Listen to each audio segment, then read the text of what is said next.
देखिए, करनाल सीट बहुत अच्छी कंफर्टेबल सीट है।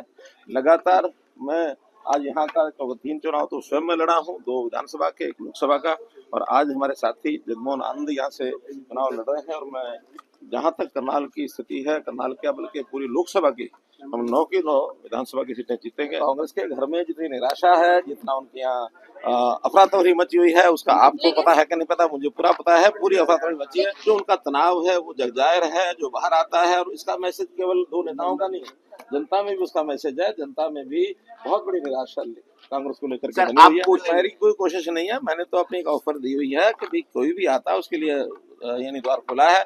और भाई, जहां तक अशोक तंवर का विषय है, अब ये आयराम गैराम की जो लोकोक्ति है वो उन्होंने हालांकि बहुत समय से रुकी हुई थी, उन्होंने इसको फिर उजागर किया है। और ये जो कुछ किया है, इसके पीछे की कहानी क्या है, अनुमान लगाए जा सकते हैं, कुछ निश्चित नहीं कहा जा सकता।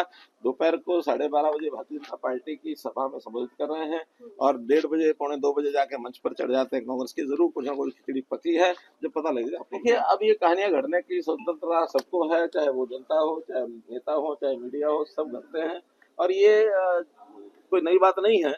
हाँ, जनता के मन में क्या है ये बात सब जानते हैं, आप जानते हैं, हम जानते हैं, जनता भी जानती है। कांग्रेस की जो एक मूल स्वभाव, वो इस प्रकार के लोगों को संरक्षण देना, और ये इसमें से साफ जाहिर होता है कि इतनी बड़ी जो कोकीन की ये खेप पकड़ी गई है, इसका मतलब हरियाणा के नौजवानों को नशे की ओर धकेलने का काम उनकी पूरी प्लानिंग है। और इस प्रकार की प्लानिंग को हमारी देश की जनता समझती है। जैसे नौकरियां बेचने की बात खुले रूप से उन्होंने कह दी है। हम तो बिना पर्ची बिना खर्ची की अपनी बात लगातार कह रहे हैं, आगे भी रहेगी।